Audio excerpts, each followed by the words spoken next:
Hi, my name is Caroline, and I'm so excited to be reading you Cloudy with a Chance of Meatballs today.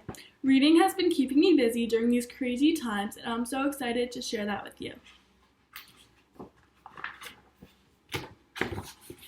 We were all sitting around the big kitchen table. It was Saturday morning, pancake morning. Mom was squeezing oranges for the juice. Henry and I were betting on how many pancakes we could eat, and Grandpa was doing the flipping.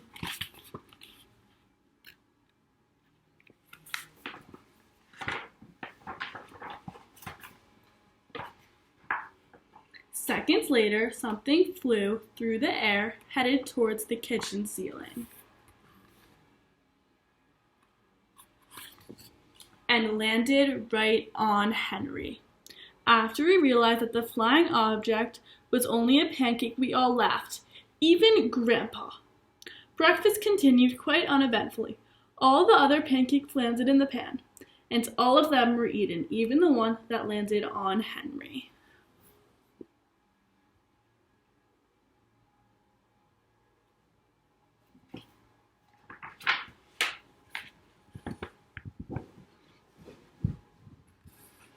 That night, touched off by the pancake incident at breakfast, Grandpa told us the best tall tale bedtime story he'd ever told. Across an ocean, over lots of huge bumpy mountains, across 3 hot deserts and 1 smaller ocean, there lay the tiny town of Chew and Swallow.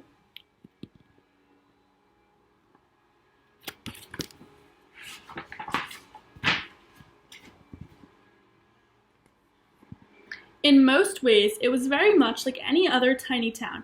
It had a main street lined with stores, houses with trees and gardens around them, a schoolhouse, about 300 people, and some assorted cats and dogs.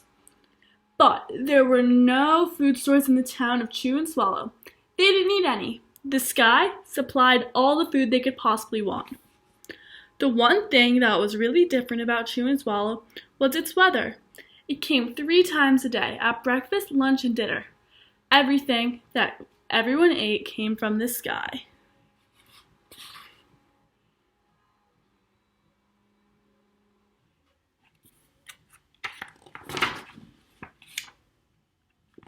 Whatever the weather served, that was what they ate. But it never rained rain. It never snowed snow, and it never blew just wind. It rained things like soup and juice, it snowed mashed potatoes and green peas, and sometimes the wind blew in storms of hamburgers.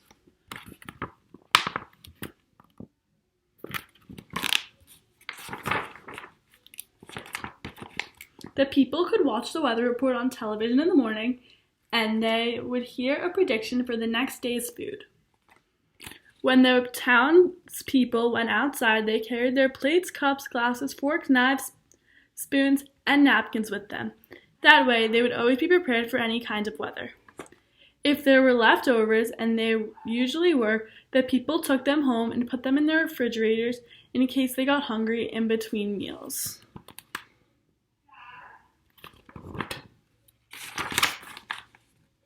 The menu varied. By the time they woke up in the morning, breakfast was coming down. After a brief shower of orange juice, low clouds of sunny-side-up eggs moved in, followed by pieces of toast. Butter and jelly sprinkled down for the toast, and most of the time it rained milk afterwards. For lunch one day, frankfurters already in their rolls blew from the northwest at about 5 miles an hour. There were mustard clouds nearby. Then the wind shifted to the east and brought in baked beans. A drizzle of soda finished off the meal.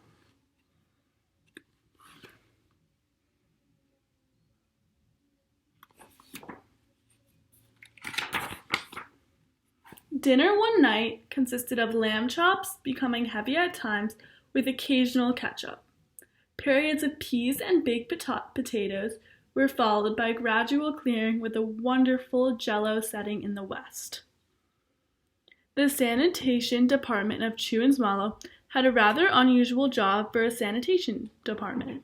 It had to remove the foods that fell on the houses and sidewalks and lawns.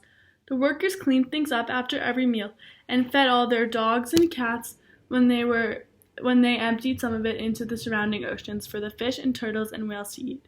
The rest of the food was put back into the earth so that the soil would be able to be richer for the people's flower gardens.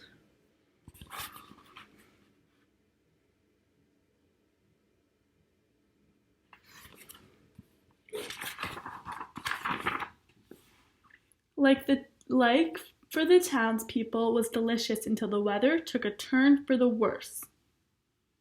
One day there was nothing but gorgonzola cheese all day long.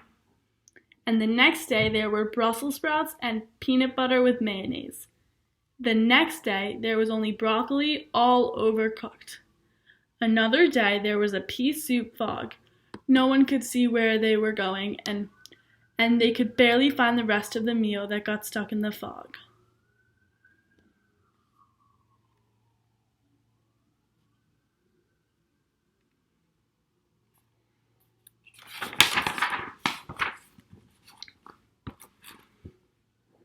The food was getting larger and larger, so were the portions. People were getting frightened. Violent storms blew up frequently. Awful things were happening. One Tuesday, there was a hurricane of bread and rolls all day long into the night. They were soft rolls, hard rolls, some with seeds, some without. There was white bread and rye and whole wheat toast. Most of it was larger than they had ever seen bread and rolls before. It was a terrible day.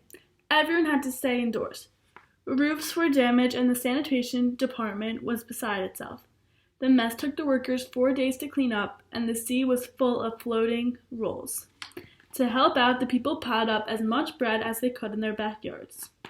The birds picked at it a bit, but it just stayed there and got staler and staler.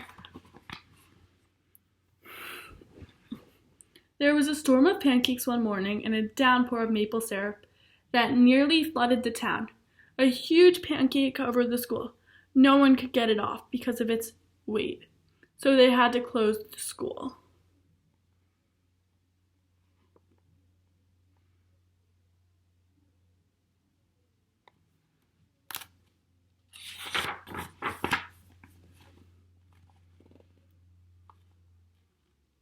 Lunch one day brought 15-inch strips of cream cheese, and jelly sandwich.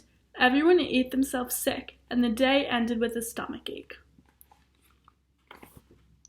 There was an awful salt and pepper wind, accompanied by an even worse tomato tornado. People were sneezing themselves silly and running to avoid the tomatoes.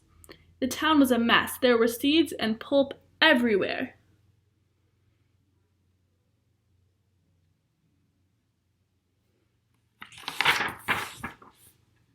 The sanitation department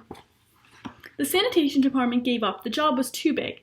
Everyone feared for their lives. They couldn't go outside most of the time. Many houses had been badly damaged by giant meatballs. Stores were boarded up, and there was no more school for the children. So, a decision was made to abandon the town of Chew and Swallow. It was a matter of survival.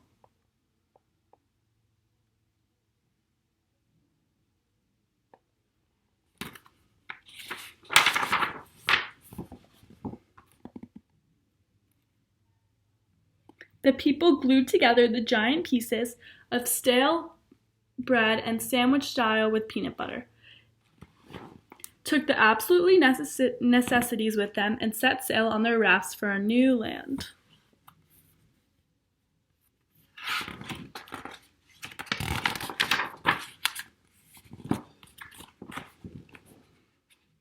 After being afloat for a week, they finally reached a small coastal town, which welcomed them. The bread had held up surprisingly well enough for them to build temporary houses for themselves out of it. The children began school again, and the adults all tried to find places for them in the new land. The biggest change they had to make was getting used to buying food at a supermarket. They found it odd that food was kept on shelves, packaged in boxes, cans, and bottles. Meat that had been cooked was kept in large refrigerators. Nothing came down from the sky except rain and snow. The clouds above their heads were not made of fried eggs. No one ever got hit by a hamburger again. And nobody dared to go back to Chew and Swallow to find out what had happened to it. They were all too afraid. Henry and I were awake until the very end of Grandpa's story. I remember his good night kiss.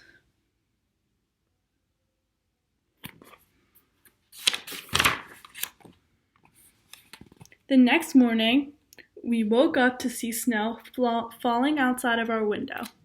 We ran downstairs for breakfast and ate it a little faster than usual so we could go sledding with Grandpa. It's funny, but even as we were sliding down the hill, we thought we saw a giant pat of butter at the top, and we could almost smell mashed potatoes. The end. I hope you enjoyed the book, Cloudy with a Chance of Meatballs. I loved reading it to you all.